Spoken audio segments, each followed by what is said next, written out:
उर्दू सफ़ा को सब्सक्राइब कीजिए और आने वाली हर नई वीडियो के लिए घंटी दबाइए। उसी वक्त ऊपर मशीन गनें कहके लगाने लगी। तुमने देखा? इमरान पुरसकून लहजे में बोला। मैं जानता था कि वो सामने से कभी ना आएंगे। फिर उसने नशीब में पड़े हुए लोगों के लिए एक इशारा नशर किया, जिसका मतलब ये था कि वो फिलहाल जहां हैं वहीं रहें। चट्टान के पीछे से शोर बुलंद होने लगा था और मशीन गनें बराबर कहके लगा रही थी। उसी तरफ से भी शायद फायरिंग शुरू हो गई थी। ओह, मुझे जाने दो सिफे शिकन, शहबाज उठता हुआ बोला। नहीं, इमरान ने सख्त लहजे में कहा, तुम खेल बिगाड़ दोगे। ओए, अपना लहजा ठीक करो संजीदा खान के बेटे, वरना प्यारे भाई मैं इस्तदा करता हूं कि इस वक्त मेरे कहने के खिलाफ ना करो। तुम शेर के बच्चे हो मगर लुमड़ी की तरह चल्लाक भी बनो। शहबाज एक ठंडी सांस लेकर रह गया, मगर वो बड़ी शिद्दत से बेचैन था। चट्टान के ऊपर से इमरान को रोशनी का इशारा मिला। वो भाग रहे हैं। उसने शहबाज से कहा। उनके पांव उखड़ गए हैं, लेकिन ठीक उसी वक्त छवलदारियों से शोले बुलंद होने लगे। डैनी, सफदर, चौहान, चलो! इमरान चीखा और उसकी राइफल आग बरसाने लगी। वो फायर करते हुए ऊपर चढ़ रहे थे। दूसरी तरफ से भी गोलियां चलने लगी। अंधेरी रात का सन्नाटा फायरों की गूंज और जख्मियों की चीखों से छलनी होने लगा। शहबाज और इमरान साथ ही बढ़ रहे थे। जिन दो मशीन गनों की इतला दाराब ने दी थी वो इधर गरज रही थी। हम चारों तरफ से घिर गए हैं, इमरान बड़बड़ाया था और शहबाज बड़ी तंदही से फायर कर रहा था। हो सकता है उसने इमरान की बड़बड़ाहट सुनी ही ना हो। ऊपर पहुंचकर वो दीवानावार चलती हुई छवलदारियों की तरफ बढ़ता रहा। इमरान ने उसे आवाजें भी दी, लेकिन उस पर कुछ असर ना हुआ। वो किसी मेंढक की तरह उछल उछल कर आगे बढ़ता रहा। यह हंगामा तकरीबन आधे घंटे तक जारी रहा। फिर उसके बाद सन्नाटा छा गया। इमरान के साथी थोड़े थोड़े वक्फे से अब भी फायर कर रहे थे। सारी छवलदारियां जलकर खाक हो चुकी थी और चारों तरफ लाशें ही लाशें नजर आ रही थी। इमरान ने मशलें रोशन कराई और इन लाशों में अपने आदमी तलाश करने लगा। एक जगह उसे शहबाज नजर आया, जो एक लाश के सीने पर सवार चाकू से उसकी गर्दन अलग करने की कोशिश कर रहा था। यह क्या हो रहा है? इमरान ने हैरत से पूछा।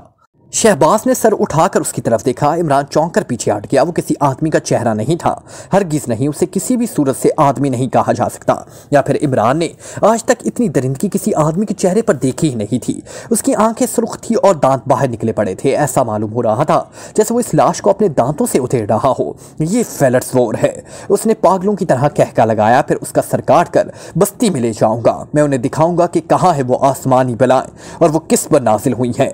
हा हा हा। दौरा भी इसके पास खड़ा था। शहबाज ने लाश से सर अलग कर लिया। उसे बालों से पकड़कर लटकाए हुए एक तरफ दौड़ता चला गया। अब भी उसके पीछे दौड़ रहा था।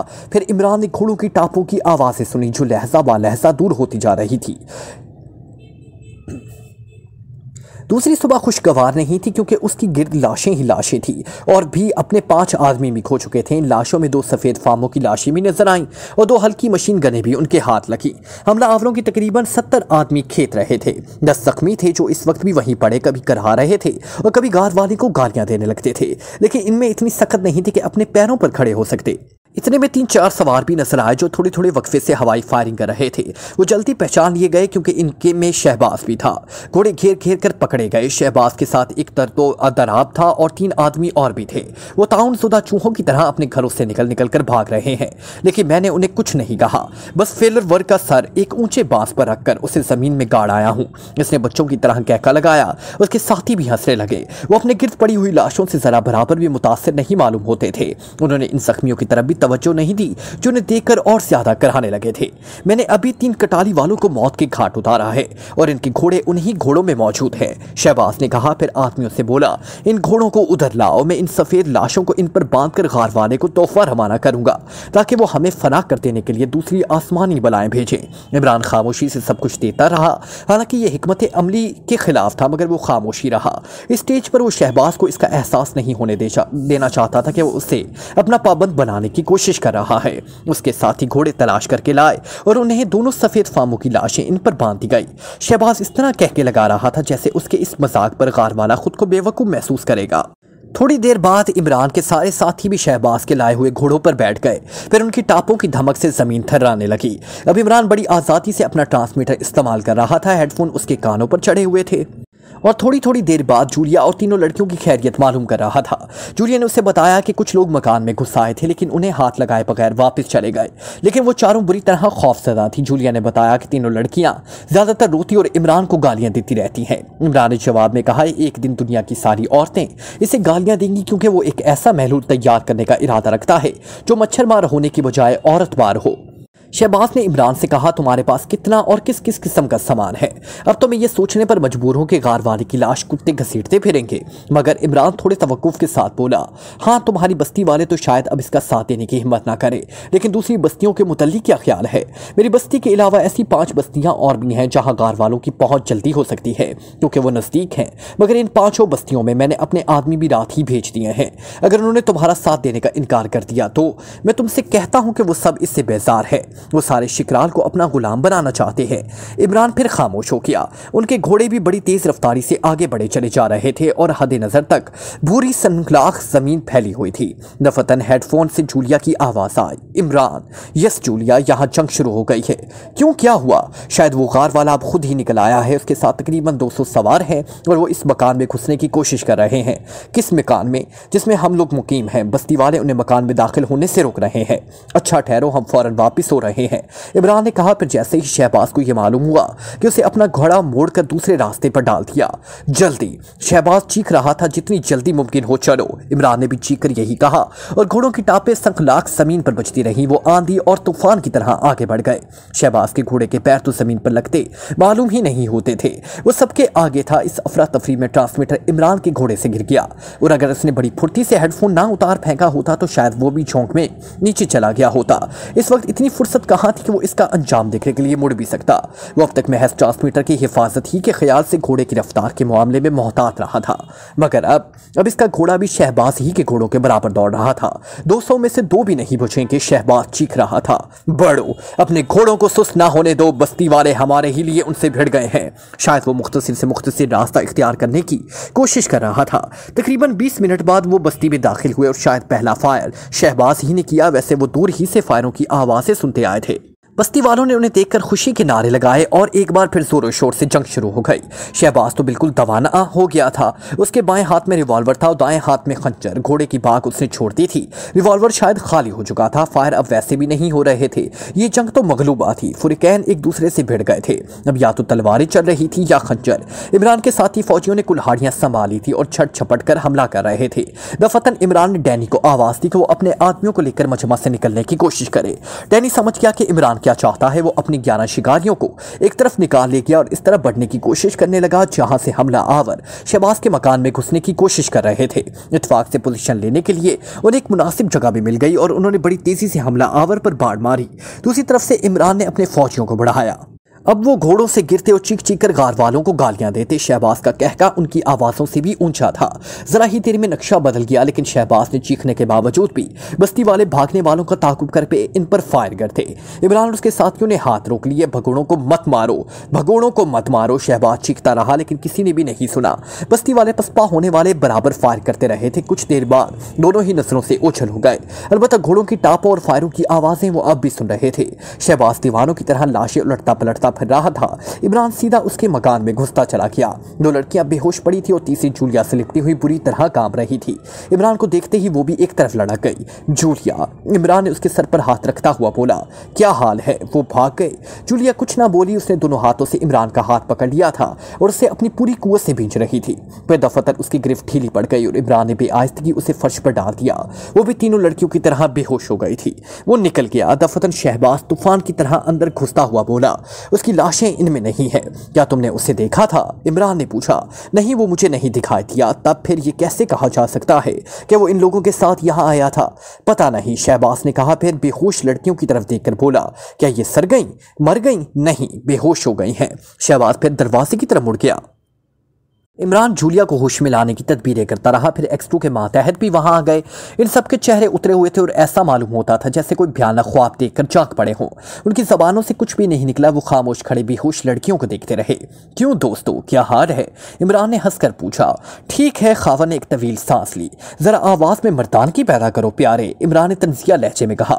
तुम तो फौजी आदमी हो। हाँ, जरूर रहा हूं, लेकिन कभी किसी जंग में हिस्सा लेने का इत्तेफाक नहीं हुआ। तुम लोग अब मुझसे बहस नहीं करते? क्यों, क्या मैं आजकल तुम्हारी मर्जी के मुताबिक ही काम कर रहा हूँ।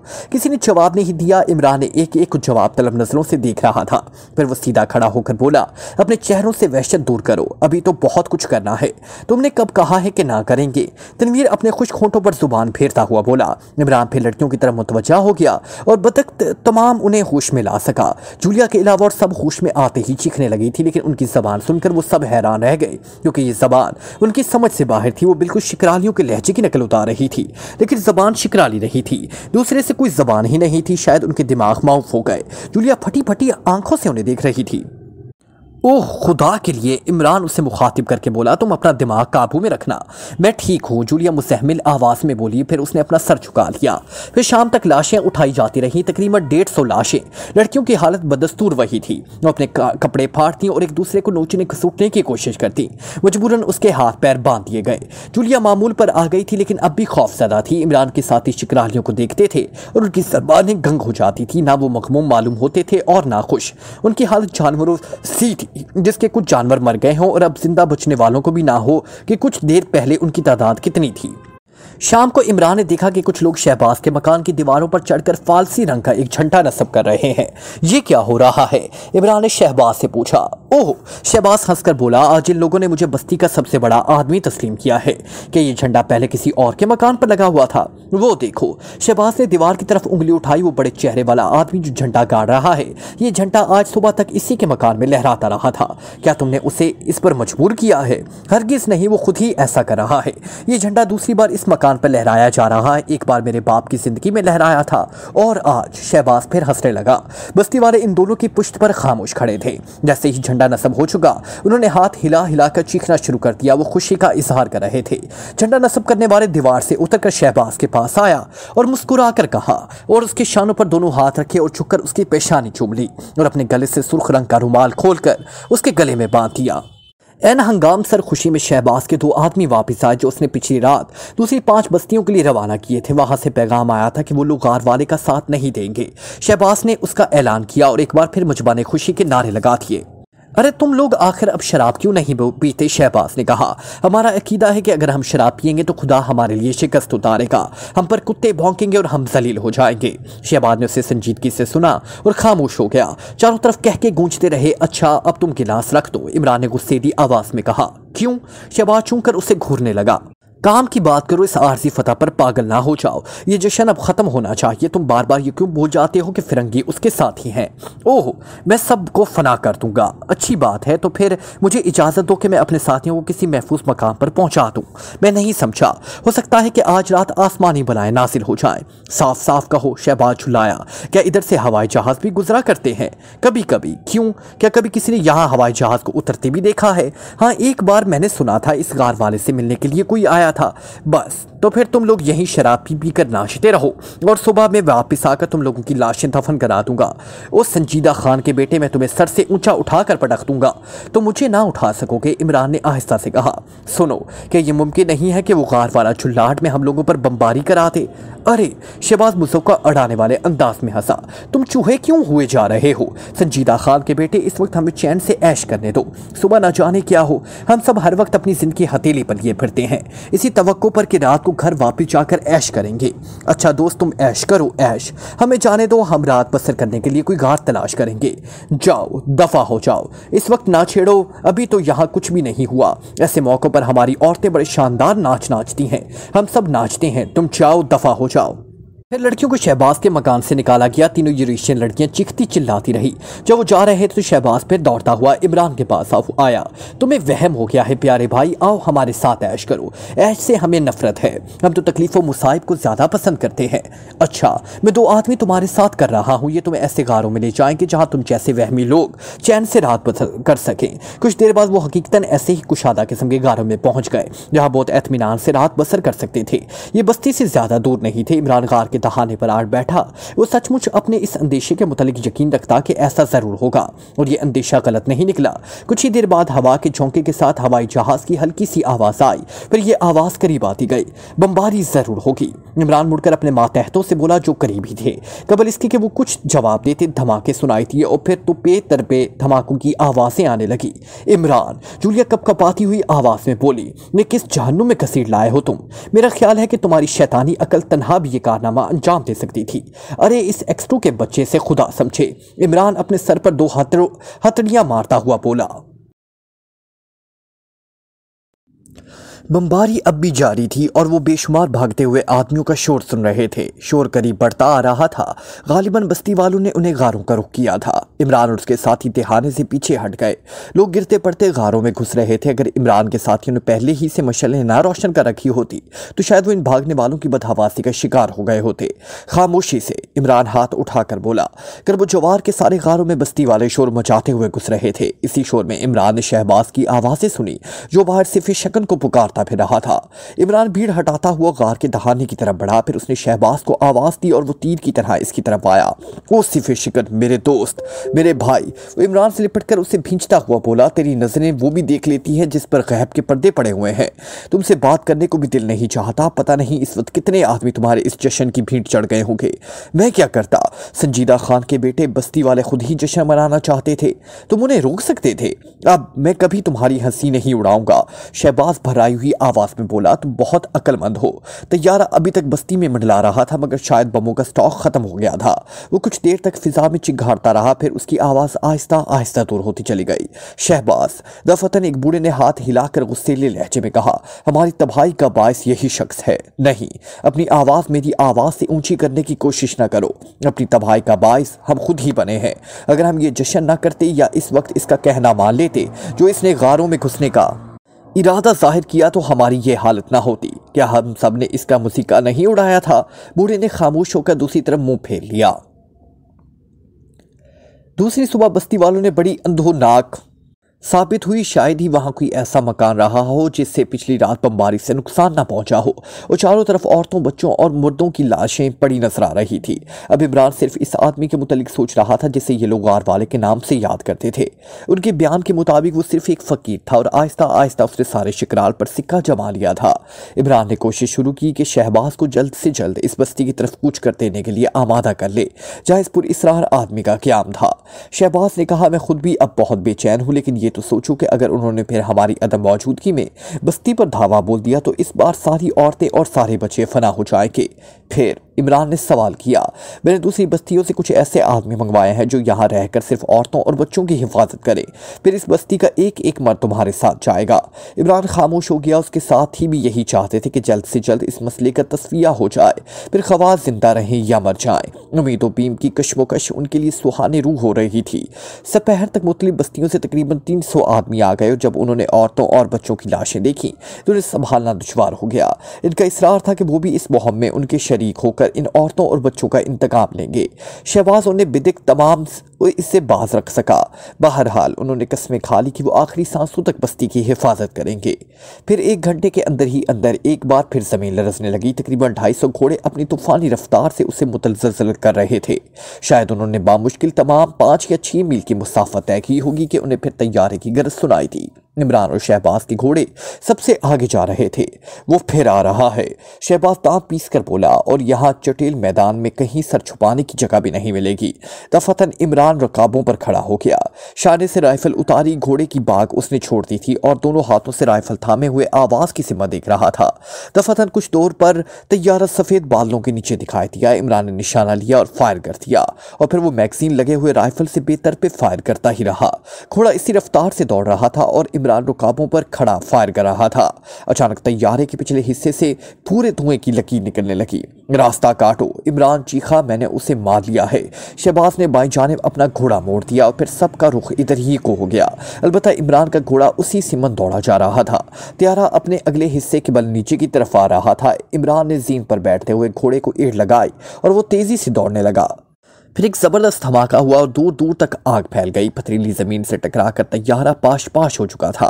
न जाने कितने घोड़े इस खौफनाक धमाके से बुत गए और न जाने कितने सवार नीचे गिरकर रौंदे गए। इमरान भी शायद मौत के मुंह में पहुंच गया होता था, लेकिन उसने बड़ी फुर्ती से खुद को संभाला और घोड़े को बेकाबू ना होने दिया। बिल्कुल ऐसे ही मालूम हो रहा था जैसे वो शिकरालियों ही की तरह घोड़े की पीठ पर जिंदगी बसर करता आया हो। अब उसने अपना घोड़ा इस तरह मोड़ लिया जिधर दूसरी जा रहे थे और थोड़ी ही देर में उन्हें जा लिया। वो आहिस्ता आहिस्ता कतराते हुए फिर असल राह में आ गए। इमरान को देखकर उन्होंने खुशी के नारे लगाए। मैं तेरी पेशानी पर 3 बार बोसा देता हूँ सिफे शिकन। शहबाज चीखा, काश तू मेरे बाप का बेटा होता। मैं अपने ही बाप का बेटा होकर पछता रहा हूँ। घोड़े दौड़ते रहे। टापू की आवाजों से पथरीला मैदान गूंजता रहा। अब फिर इमरान ने पेशन गोई की और शहबाज ने उसे इस तरह सुना जैसे वो बात आसमान से उतरे हुए किसी फरिश्ते ने कही हो। उसने कहा था कि हो सकता है कि रास्ते ही में दुश्मनों से मुठभेड़ हो जाए, क्योंकि तैयारे के टूटने की आवाज दूर तक फैली होगी। इसकी पेशन गोई सही साबित हुई। तकरीबन 20 मिनट बाद ही मुखालिफ सिम्मत से बेशुमार सवार आते नजर आए।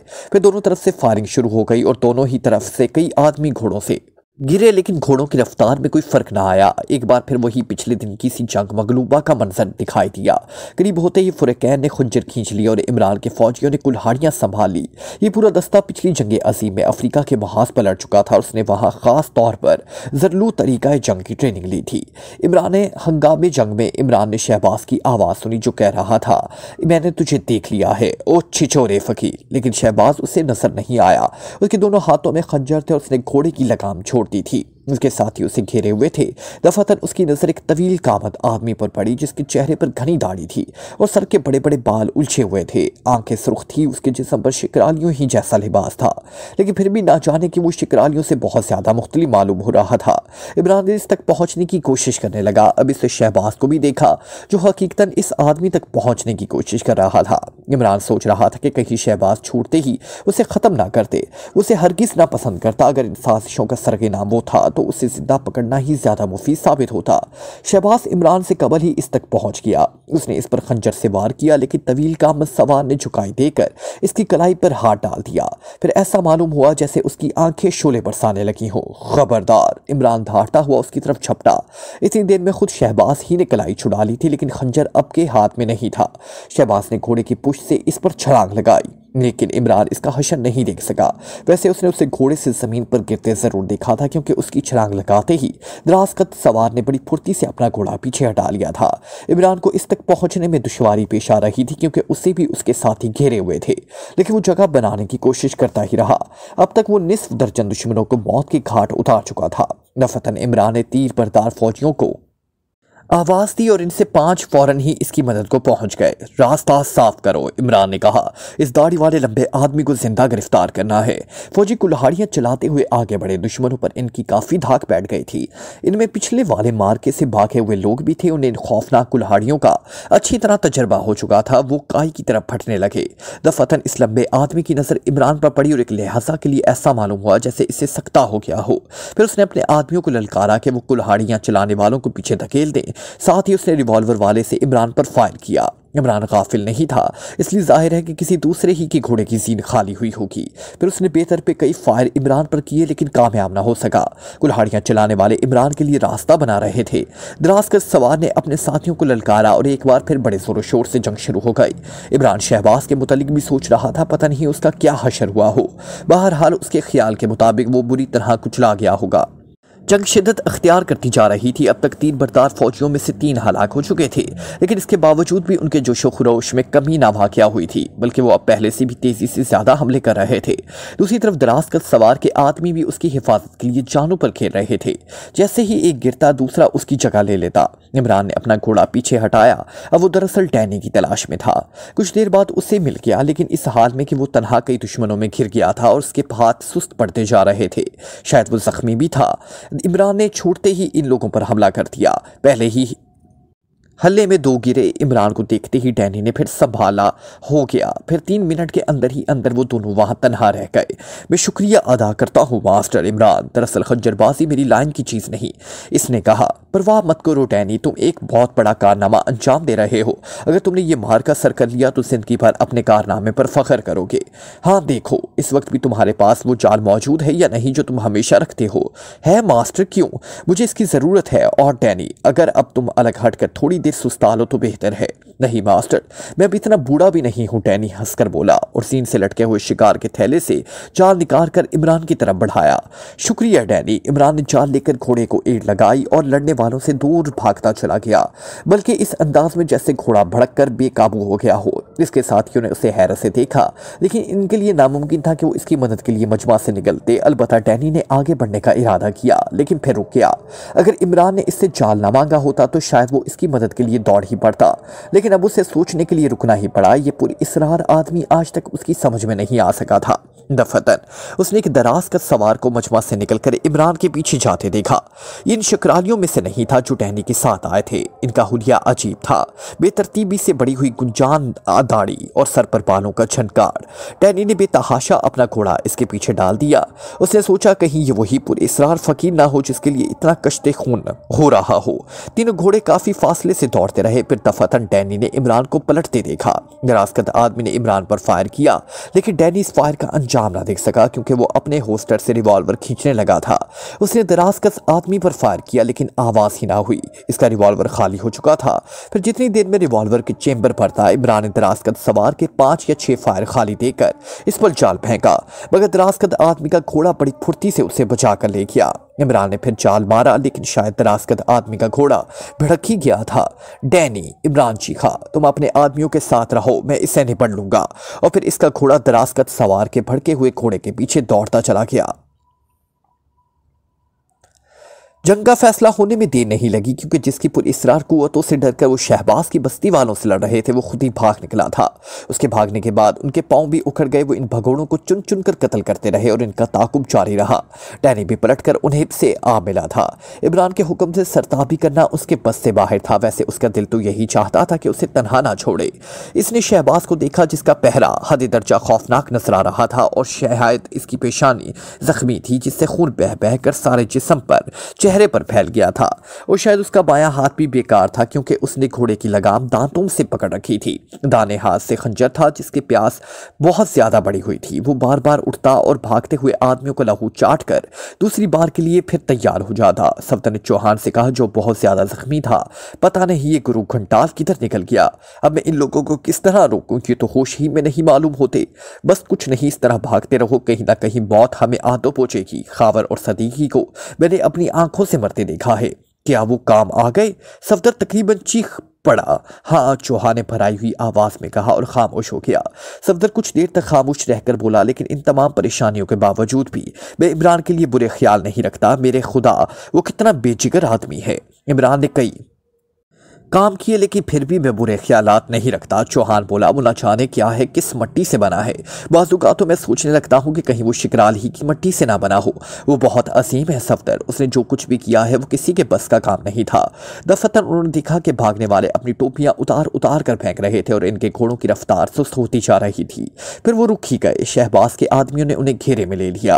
वो दोनों हाथ उठा उठा कर कुछ कह रहे थे। जैसे ही वो खामोश हुए, घोड़े की लगाम शहबाज के दांतों से छूट पड़ी और चिंगारने लगा। सफदर की मदद से चौहान मालूम कर सका कि वो क्या कह रहा था।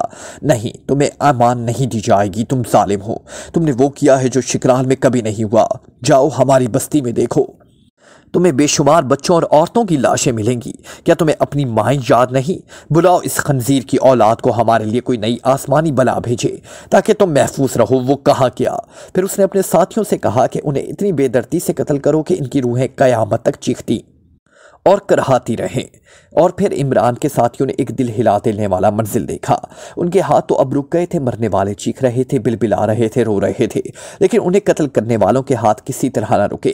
फिर उन्होंने उनकी लाशें भी घोड़ों की टापों से रोन डाली। तनवीर वगैरह को ऐसा मालूम हो रहा था जैसे उस जिंदगी के आखिरी हदों पर खड़े सामने फैली हुई बेकरियां तारीकी में अपने लिए जगह तलाश कर रहे हो। हालांकि अभी सूरज गरूब नहीं हुआ था, बल्कि उन्हें ऐसा मालूम हो रहा था जैसे ये दुनिया का आखिरी दिन हो। जमीन में किस सैयारे से टकरा गई हो, सूरज के पुरखुचे अड़ गए हों। शिकराली वहशी भी घोड़ों पर दम बखूद बैठे अपने हमेशा उदास रहने वाली आंखों से कुचली हुई लाशों को देख रहे थे। और फिर यकबयक हवा तेज हो गई। इमरान दराजकद आदमी का ताकुब कर रहा था, मगर चूंकि उसका घोड़ा बेकाबू होकर भाग रहा था, इसलिए उसे पा लेना आसान काम नहीं था। लेकिन इमरान का अंदाजा था कि घोड़ा अपने किसी जाने पहचाने ही रास्ते में दौड़ रहा था। वो खामोशी से ताक़ुब करता रहा। पहले तो उसने सोचा था कि इस घोड़े ही को हलाक कर दे, लेकिन फिर ये इरादा तर्क कर दिया क्योंकि इस तरह शायद वो सवार को जिंदा ना पा सकता।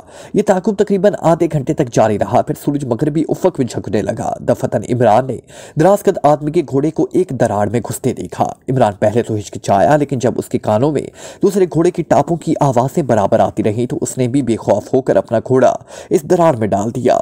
यहाँ बहुत कम रोशनी थी और अपने घोड़े को दूसरे घोड़ों की टापों की आवाज़ के सहारे ही आगे बढ़ा रहा था। फिर उसे यकबयक ज्यादा रोशनी नजर आई। ये दरार के दूसरे सिरे से आ रही थी, जिससे अगला घोड़ा दूसरी तरफ निकल गया था। ये काफी कुशादा जगह थी और चारों तरफ ऊंची ऊंची चट्टानों से इस तरह घिरी हुई थी कि इन चट्टानों पर पहली नजर में दीवारों का धोखा होता था।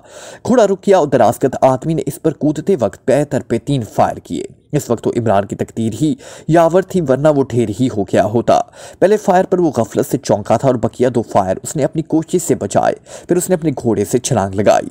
दराज़कद आदमी का रिवॉल्वर शायद खाली था और इसने इमरान पर वही खींच मारा और फिर वो दोनों भिड़ गए। दफतन बाएं जानिब से किसी औरत ने कहा, ये क्या हो रहा है, ये कौन है? और इमरान ने उसकी आवाज़ पहचान ली। वो थ्रेसिया बम्बलबी ऑफ बोहीमिया के अलावा और कोई नहीं हो सकती थी। ये फैसला हो रहा है थ्रेसिया डार्लिंग, इमरान ने दराज़कद आदमी से गुथे हुए कहा। और ये तुम्हारे इस पुराने खादिम इमरान के अलावा और कौन हो सकता है? फिर सन्नाटा छा गया और जानवरों की तरह लड़ते रहे। दफतन दराज़कद आदमी चीखा, तुम क्या कर रही हो सुअर की बच्ची, इस पर फायर क्यों नहीं करती? औरतों का हाथ इमरान पर कभी नहीं उठ सकता, अल्फान सेटियर। इमरान ने उसके पेट पर घुटना मारते हुए कहा। फिर थ्रेसिया की आवाज़ ये कहती हुई सुनाई थी, अल्फान से सलील कुत्ते, तेरी ये मजाल के थ्रेसिया की शान में गुस्ताखी करे। थ्रेसिया की बच्ची होश में आई, ये वक्त झगड़े का नहीं। अल्फान से धाड़ा। शायद इसी वक्त इमरान ने फिर उसे रुदाया था और वो बुरी तरह कर रहा, खामोश कुत्ते, थ्रेसिया का गुस्सा तुझे खाक में मिला देगा। इसके जवाब में अल्फांसे ने उसे एक गंदी सी गाली दी, मैं तेरा मुंह तोड़ दूंगा अल्फांसे, क्योंकि तुम मेरे सामने थ्रेसिया की तौहीन कर रहा है। थ्रेसिया अब सामने आ गई थी और इमरान को इस तरह आंखें फाड़ फाड़ कर देख रही थी जैसे बेदारी की हालत में कोई ख्वाब नजर आ गया हो। एक बार अल्फान से इमरान की गिरफ्त से निकलकर थ्रेसिया की तरफ झपटा। इस वक्त इमरान ने एक थैले पत्थर से ठोकर खाई, लेकिन जितनी देर में वो संभलता अल्फान से थ्रेसिया को उठाकर सर से बुलंद कर चुका था। थ्रेसिया की चीख चट्टानों में गूंज उठी, लेकिन वो दूसरे ही लम्हे में इमरान के बाजुओं में थी। उसे अपने हाथों पर रोकते वक्त इमरान के घुटने जमीन से जा लगे और इनमें चोटें भी आई। इसने थ्रेसिया को बहुत आहिस्तगी से एक तरफ उतार दिया और फिर अल्फांसे की तरफ झपटा, जो जमीन से अपनी राइफल उठाने के लिए झुका था। इमरान के करीब पहुंचने से कबल ही वो पलटकर फिर अगर इमरान संभल कर हट ना गया होता तो लठ की तरह चलाई जाने वाली राइफल उसके सर पर ही पड़ी होती। इमरान दूसरे हमले का मुंतज़िर था। थ्रेसिया मुस्तबिराना अंदाज से इमरान की तरफ देख रही थी। मैं तुमसे रेड स्क्वायर कागजात के साथ वाली मोहर तलब करता हूँ, इमरान पुरवकार लहजे में बोला। जरूर, अल्फान से सर हिलाकर बोला, तुम्हें यहाँ तुम्हारी मौत ही लाई है। ये भी याद रखने के लिए एक इबरतनाक वाकया होगा कि तुम मरने के लिए इतनी दूर आए थे। अल्फांसे ने राइफल फेंक कर खंजर खींच लिया। आओ, इमरान सर हिलाकर बोला, मैं तुम्हें इस तरह मारूंगा जैसे तुमने भी थ्रेसिया के लिए कोशिश की थी। अल्फांसे झपट पड़ा, लेकिन दूसरे ही लम्हे में उसके मुंह से एक तवील करहा निकली। थ्रेसिया बस इतना ही देख सकी थी कि उसका खंजर वाला हाथ इमरान की गिरफ्त में आ गया था, लेकिन फिर उसे ये ना मालूम हो सका कि अल्फांसे मुंह के बल किस तरह गिर पड़ा था और अब इमरान का एक पैर इसकी गर्दन पर था और खंजर वाला हाथ इस तरह मरोड़ा जा रहा था कि अल्फांसे की चीख निकल पड़ी थी। मोहर कहाँ है? इमरान धाड़ा। नहीं बताऊंगा। तुम किस मुल्क के लिए काम कर रहे थे? नहीं बताऊंगा। अच्छा, इमरान ने उसके हाथ को झटका दिया और खंजर तू चा पड़ा। थ्रेसिया तो देख रही थी। अल्फांसे धाड़ा। हाँ, थ्रेसिया पुरसकून आवाज में बोली, मैं ये देख रही हूँ कि ये इतनी दूर से मरने आया था, मगर झूठा और शेखी खोर अल्फांसे उसके पैरों के नीचे दम तोड़े जा रहा है। हाँ, मैं ये देख रही हूँ कि जिसने कुछ देर पहले एक औरत को जमीन पर पटकने के लिए सर से बुलंद किया था, वो अब बेबस केचवे की तरह लहरें ले रहा है। इमरान, तुमने अभी क्या कहा था? अपना काम जल्दी खत्म करो, मैं तुम्हें सब कुछ बता दूंगी। मोहर मेरे पास ही है। अल्फांसे फिर थ्रेसिया को गालियां देने लगा। इमरान झुका और अल्फांसे की गर्दन दबाए हुए उसे अपने हाथों पर उठाने की कोशिश करने लगा। अल्फांसे उसकी गिरफ्त से निकल के लिए मचल रहा था, लेकिन इसमें कामयाब ना हो सका। इमरान ने उसे सर से उठाकर जमीन पर दे मारा। उसकी आखिरी चीख ऐसी ही थी जैसे हजारा आदमी बेयक वक्त चीखे हों। थ्रीसिया ने कहका लगाया और कई बार अल्फांसे की लाश पर भी चढ़ गई। आज मेरी निजात का दिन है, वो कह रही थी। मैं बहुत खुश हूँ, बहुत खुश इमरान। एक ऐसे आदमी से निजात मिली है जिससे मैं बेहद नफरत करती थी। फिर उसने बताया कि वो किस मुल्क के लिए काम कर रहा था और उसे एक गार में ले आई। वो मोहर उसे दी जिसके लिए अरसा तक वो इन लोगों के लिए उलझा रहा था, और वो कागजात इसके सपुर्द किए जिनसे ये साबित नहीं हो सकता था कि अल्फांसे किस मुल्क के लिए काम कर रहा था, बल्कि इसके साथ उन्होंने उसको सारा डाटा भी दे दिया था। अब तो मुझे गोली भी मार दो तो मुझे परवाह नहीं होगी। थ्रीसिया ने कहा, मेरी सबसे बड़ी ख्वाहिश यही थी कि वह जिंदगी में किस तरह इससे पीछा छुड़ा सकूं। तुमने ही उससे क्यों नहीं मार डाला था? इमरान ने पूछा। मैं ऐसा नहीं कर सकती थी, मैं इस रिवायती तंजीम की पाबंद थी। ठीक उसी वक्त शहबाज और उसके साथी गार में दाखिल हुए। इमरान चीखा, मिल गई, वो लड़की मिल गई जिसके लिए मैंने इतनी तकलीफ उठाई थी। क्या मतलब? शहबाज उसे घूरने लगा। ये लड़की मेरे सर्कस में काम करती थी, एक फिरंगी इसे जबरदस्ती उठा लाया था। मुझे मालूम हुआ कि उसे शिकरार में ले आया और यही वजह है कि तुम मुझे यहाँ देख रहे हो। संजीदा खान के बेटे शहबाज घुराया। फिर तुमने झूठ क्यों बोला था? मगर खैर, उससे हटाओ, मैं इस सूअर की लाश देख चुका हूँ। तुम मेरे भाई हो, मेरी माँ के लाल। वाक़यात एक भयानक ख्वाब की तरह के जहनों पर मुसलत रहे और वो कई दिनों तक बिल्कुल इस तरह चलते रहे जैसे इनमें इस इरादे का दखल ना हो। अलबत्ता शिकरालियों के मुतलिक अंदाज़ा करना मुश्किल था कि इन पर इन हालात का जहनी रद्द-ए-अमल क्या हुआ था। इमरान और उसके मातहतों के अलावा और कोई भी गार वाले के राज से वाकिफ ना हो सका था। खावर और सदीकी बहुत ज़्यादा ज़ख्मी हो गए थे। चौहान को उनके मुतालिक गलत फहमी हुई थी। इसने उन्हें ज़ख्मी होकर घोड़ों से गिरते देखा था और समझा था कि शायद वो काम हो गए। मगर वो फ़कीर, जूलिया ने इमरान से पूछा, क्या अल्फांसे हमेशा से यही रहा था? नहीं, थ्रीसिया के बयान के मुताबिक यहाँ एक ऐसे फ़कीर का वजूद था जिसने भीख मांगते मांगते अपनी हुकूमत ही कायम कर डाली थी। अल्फांसे ने यहाँ आया और उस फ़कीर को कत्ल करके खुद उसकी जगह ले ली। मकसद सिर्फ यही था कि वो शिकराल को हमारे मुल्क के खिलाफ साजिश का मरकज़ बनाए। यहाँ से वापसी कब होगी? जूलिया ने कुछ देर बाद पूछा। ओह, इमरान संजीदा हो गया। यहाँ से इस वक्त तक रवानगी नहीं हो सकती जब तक कि खावर और सदीकी सफ़र के काबिल ना हो जाए। ये हकीकत है कि अब इमरान बड़ी हद तक संजीदा हो गया था। अगर वो हंसता भी तो उसे ऐसा महसूस होता जैसे कोई बहुत बड़ा जुर्म कर रहा हो। ये कैफियत 3 दिन तक रही, फिर आहिस्ता आहिस्ता उसका जहन पहले की तरह साफ होता गया। उसे सबसे ज़्यादा अफसोस ब्लैक ज़ीरो के मरने का था। वो बड़े काम का आदमी था और उसके मुस्तकबिल से बेहतरी अच्छी तवक्कुआत वाबस्ता थी। थ्रीसिया ने बताया कि वो भटकता हुआ इस इलाके में आ निकला था जहां अल्फांसे का अड्डा था। अल्फांसे के आदमियों ने सब पकड़ लिया। उसके पास एक ट्रांसमीटर भी बरामद हुआ था जिसे उसने गिरफ्तारी के वक्त ही पटक कर तोड़ दिया। अल्फांसे ने उसे बड़ी अजियतें देकर ख़त्म किया, लेकिन उसे एक लफ्ज़ भी मालूम ना कर सका। इसने जो अपने होठ बंद किए तो शायद फिर वो आखिरी सिस्कियों ही के लिए खुले थे। इस दौरान में अल्फांसे को मालूम हुआ कि शहबाज कुछ अजनबियों को अपने साथ बस्ती में लाया है। फिर वहीं से वो हैबतनाक कहानी शुरू हो गई। अल्फांसे समझा था कि शायद किसी दूसरे मुल्क के जासूस वहाँ कदम जमाना चाहते हैं। वहां इमरान की मौजूदगी उसके ख्वाबो ख्याल में नहीं थी। दोस्त से फिशिकन, क्या तुम आइंदा भी कभी शिकराल आओगे? क्यों नहीं सरदार शहबाज, मुझे हमेशा याद रहेगा। और तुमने मुझसे छुपाया क्यों था कि तुम इस भिखमंगे के लिए यहाँ आए थे? तुम्हें यकीन ना आना था। इमरान सर हिलाकर बोला, तुम यही समझते कि तुम्हें किस किस्म का बड़ा धोखा दिया जाने वाला है? क्यों, क्या मैं गलत कह रहा हूँ? शहबाज थोड़ी देर तक कुछ सोचता रहा, फिर बोला, तुम ठीक कह रहे हो। मैं यही समझा कि वो गार वाला किसी दूसरी तदबीर से मुझे फंसाने की कोशिश कर रहा है। तुमने जो कुछ भी किया बहुत अच्छा किया। तुम अक्लमंद भी हो और बहादुर भी। मैंने ये दोनों सिफतें किसी एक में आज तक नहीं देखी। डैनी के साथियों में से सिर्फ 5 आदमी बचे थे और वो भी अपनी जिंदगियों से कुछ बेजार से मालूम होते थे। डैनी, इमरान ने इससे कहा, अभी तुम्हारा काम बाकी है। कैसा काम मास्टर? उसने अपनी उदास आंखें ऊपर उठाई। बाद ये शर्चील के हीरे। हीरे? डैनी दीवानों की तरह हंसा और फिर बोला, हीरे आदमी के लिए बड़ी कशिश रखते हैं, लेकिन जब आदमी को अपनी जिंदगी की बेवक्ती का एहसास हो जाए तो फिर हीरे कहाँ? अब मैं भी तुम्हारी ही तरह कहा करूंगा कि दिन भर मैं लातादाद हीरे मेरी जूतियों के नीचे से निकल जाते हैं। तुम जानो, मैं तैयार हूं। और नहीं मास्टर, शुक्रिया। मुझे इस सफर में एक ऐसा हीरा मिला है जिसका मुकाबला शायद कोहिनूर या इससे भी बड़ा कोई हीरा ना कर सके। ओहो, इमरान ने हैरत से कहा, मैं नहीं समझा। डैनी ने फौरन ही जवाब नहीं दिया और कुछ सोचने लगा। फिर उसने यकबयक सर उठाकर कहा, वो हीरा एक ख्याल है जो ये नीमे वहशी लोग एक ठोकर खाकर शराब तर कर सकते हैं, तो मैं क्यों नहीं कर सकता, जबकि इनसे ज्यादा मुहस्सब और होशमंद हूँ। बड़ा अच्छा ख्याल है डैनी, यकीनन हीरा है, मैं इसे तस्लीम करता हूँ। इस दौरान में जूलिया भी निकल आई थी, लेकिन थरीसिया को देखकर ना जाने क्यों उसका चेहरा तारीक हो जाता। थरीसिया भी इससे दूर रहने की कोशिश करती। जिस सुबह वो सफर करने वाले थे, इस रात को शहबाज और इमरान देर तक जागते रहे। उन्होंने बहुत सी बातें की। सिर्फ शिकन, क्या यह मुमकिन नहीं कि तुम यहीं रह जाओ? मैं तुमसे बड़ी मोहब्बत करने लगा हूँ। मगर प्यारे शहबाज, मेरी 3 बीवियां हैं और 2.5 दर्जन बच्चे, इनका क्या होगा? ओह, तो तुमने उसके मुतालिक भी झूठ बोला था। क्या करता, मुझे इस वक्त वही सब कुछ पसंद था जो तुम पसंद करते थे। बड़े चालबाज हो। शहबाज हंसने लगा और औरत खोर भी। 3 बीवियों की मौजूदगी में चौथी के लिए मौत के मुंह में आ कूदे। मैं क्या करूं, वो सितार बहुत अच्छी बजाती है और जब वो सितार बजाने लगती है तो मेरा दिल चाहता है कि मुंह के पापड़ खाऊं। मैं नहीं समझा।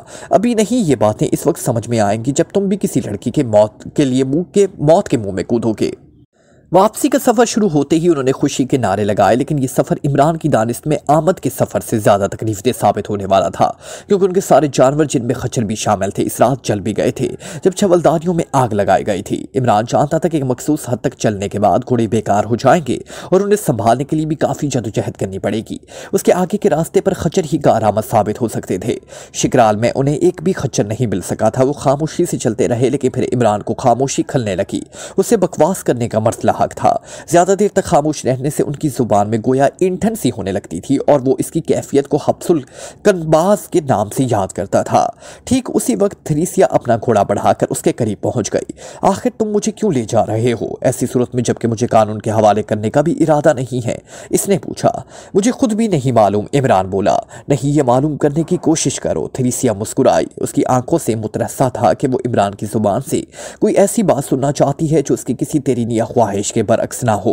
और दफतन जूलिया भी उसके करीब पहुंच गई। पता नहीं क्यों वो हमेशा के लिए तन्हाई में मखल होने की कोशिश करने लगती थी। थरीसिया ने बहुत बुरा सा मुंह बनाया और दूसरी तरफ देखने लगी। इमरान कह रहा था, पता नहीं मेरी मुर्गियां किस हाल में होंगी। थरीसिया, क्या कभी तुमने मुर्गियां भी पाली हैं? नहीं, मेरी उम्र ज्यादातर खूंखार किस्म के आदमी पालने में गुजरी है। लेकिन तुमने अभी मुझे किस नाम से मुखातिब किया? मेरा नाम रीटा गर अहमस है। जूलिया हंस पड़ी और उसने कहा, यह बहाना तुम्हें फांसी के फंदे से नहीं बचा सकता। बदतमीज लड़की, होश में रहो वरना तुम्हारा घोड़ा तुम्हें किसी गार में गिराकर सबको दोष हो जाएगा। शट अप, जूलिया चीखी। अरे हैं, इमरान हाथ नचाकर बोला। ये क्या शुरू कर दिया तुम लोगों ने? तुम खामोश रहो, जूलिया गुर्राई। हाँ, तुम खामोश रहो, थरीसिया ने जहरखंद के साथ कहा। यह मुझे खा जाएगी। नहीं, तुम दोनों मुझे खा जाओ, इमरान आंखें निकाल कर बोला। उसी रात को उन्होंने पड़ाव डाला, लेकिन अब उसके पास छवलदारियां नहीं थी। शहबाज ने इतने कंबल मुहैया कर दिए थे कि वो नीली छत के नीचे भी सर्दी का मुकाबला कर सकते थे। जा बचा आग रोशन कर दी गई और वो टोलियों की शक्ल में तकसीम होकर रात बसर करने की तैयारियां कर रहे थे। थकन के बावजूद भी वो खुश थे कि अब वो जल्द ही दोबारा मुतमद्दिन और महज़्ज़ब माहौल में सांस ले सकेंगे। आधे चांद की फीकी चांदनी चट्टानों पर बिखरी हुई थी। इमरान टहलता हुआ पड़ाव से दूर निकल आया। इतने दिनों के शोर शराबे से उकताया हुआ जहन इस फिजा में सुकून और गहरी तमानियत महसूस कर रहा था। वो चट्टान पर बैठकर नशीब में देखने लगा, जहां एक पहाड़ी नाला हल्के से शोर के साथ बह रहा था। दफतन उससे कदमों की आहट सुनाई थी। वो चौंक कर मुड़ा। कोई औरत उसकी तरफ आ रही थी। रास्ता नाहमवार होने की बिना पर उसकी चाल से भी इमरान अंदाजा न कर सका कि वो कौन है। फिर कुछ देर बाद वो उसके करीब ही पहुंच गई। इमरान उठ गया। ये थरीसिया थी। क्यों? उसने इस अंदाज में पूछा जैसे उसका इस तरह आना उसे गिरा गुजरा हो। तुम आखिर खुद को समझते क्या हो? थरीसिया भी शायद पहले ही से झुलाई हुई थी। बड़ी मुसीबत है, इमरान पेशानी पर हाथ मारकर बोला। अरे, मैं खुद को बिल्कुल चुकस समझता हूं। तुम समझते हो कि तुमने थरीसिया बम्बलबी ऑफ बोहेमिया को गिरफ्तार कर लिया है और कैदियों की तरह उसे ले जा रहे हो। तुम तो रीटा गर गिरा हिम्स हो। मैं किसी थरीसिया बम्बलबी ऑफ बोहेमिया से वाकिफ नहीं हूं। इमरान बोला। आहा, तुम मुझ पर रहम कर रहे हो। थरीसिया चिढ़कर बोली। इस ख्याल को दिल से निकाल दो। तुम सब इस वक्त भी थरीसिया के रहमो करम पर हो। वाकई? इमरान ने मुसीका उड़ाने वाले अंदाज में कहा। ओह, फिर? अरे बाप रे, कहकर उछल पड़ा। उसे मालूम हुआ था जैसे कोई कुत्ते का पिल्ला उसके पैरों तले आकर चीखा हो। फिर वो बुखलाकर झुका और उसे तलाश करने लगा। अचानक फिर वैसी ही आवाज आई। फिर उछलकर पीछे हट गया, लेकिन कुत्ते के पिल्ले का कहीं पता ना था। थरीसिया हंसने लगी और इमरान उससे खोने लगा। इसी तरह थरीसिया ने पुरसकून आवाज में कहा, तुम्हारे घोड़े भड़क भड़क कर ढलानों में छलांग लगा सकते हैं। तुम सब तबाह हो सकते हो। मैं चाहूं तो ये लोग जो इस वक्त पड़े सो रहे हैं बुखला उठे और एक दूसरे को कत्ल करने लगे। बम्बल और बोहिमिया तनहा हजारों पर भारी है। क्या समझे? इमरान सन्नाटे में आ गया। आखिर उसने पूछा, ये आवाज़ें कैसी थी? मेरे हलक से निकली थी, थेरेसिया बोली। और इसमें कमाल यही है कि तुमने उन्हें अपने पैरों के नीचे महसूस किया। वाकई ही कमाल है। इमरान के लहजे में हैरत थी, फिर उसने संभल कर कहा, अगर मैं तुझे कैदी समझता तो हथकड़ियाँ डालकर ले चलता। तुम इस ख्याल को दिल से निकाल दो। तुम गधे हो, थेरेसिया चिल्लाकर बोली और जाने के लिए मुड़ गई। इमरान उससे पड़ाव की तरफ जाते देखता रहा। मतलब चांदनी अब भी इस तरह बिखरी हुई थी। कुछ देर बाद वो वहीं आकर सो गया जहां सब सो रहे थे। दूसरी सुबह थेरेसिया गायब थी। एक घोड़ा गायब था और थैला जिसमें खाने पीने का सामान। जहां थेरेसिया सोई थी वहां एक पत्थर के नीचे खत मिला जिसमें थेरेसिया ने इमरान को तिप करके लिखा था, मैं जा रही हूँ लेकिन जिंदगी के किसी भी हिस्से में तुम्हें ना भुला सकूंगी। तुम पर एतमाद नहीं कर सकती वरना तुम्हारे साथ ही चलती। कभी ना कभी फिर मुलाकात होगी, लेकिन शायद दो हरीफों की शक्ल में। हम कभी ना मिल सके। T3B की तंजीम का खात्मा हो चुका है और अब मैं नए सिरे से जिंदगी शुरू करने जा रही हूँ, लेकिन ये नहीं कह सकती कि इस जिंदगी का अंदाज क्या होगा। तुम हमेशा खुश रहो और काश कभी मेरे मुतल्लिक भी सोच सको। इमरान ने खत पढ़कर जेब में रख लिया और डैनी से बोला, इसकी तलाश अब फजूल है। क्यों मास्टर, क्या हमारी मेहनत और कुर्बानी यूं ही ज़ाया हो जाएगी? डैनी ने हैरत से पूछा। नहीं, इसकी ये तहरीर मेरे पास मौजूद है। इससे यकीनन साबित हो सकेगा कि हम उसे हासिल करने में कामयाब हो गए थे, मगर अब उससे क्या किया जाए कि वो खुद ही अपने वालिदैन के पास वापस नहीं जाना चाहती। कुछ भी हो डैनी, तुम्हें और तुम्हारे साथियों को इसका मुआवजा बहरहाल मिलेगा। उसने खत में क्या लिखा है? ये एक राज है डैनी, उसे ना पूछो। मुल्क की एक बहुत बड़े आदमी का राज। इमरान का जवाब था। डैनी मगमूम नजर आने लगा। काफिला चलता रहा। जूलिया दिल खोलकर हंस रही थी, बात बात पर कहके लगा रही थी और इमरान के दिल पर उसे एक बहुत बड़ा बोझ हट गया था। अगर वो इस तरह ना चाहती तो इसके खिलाफ उसे कुछ ना कुछ कार्रवाई तो करनी ही पड़ती।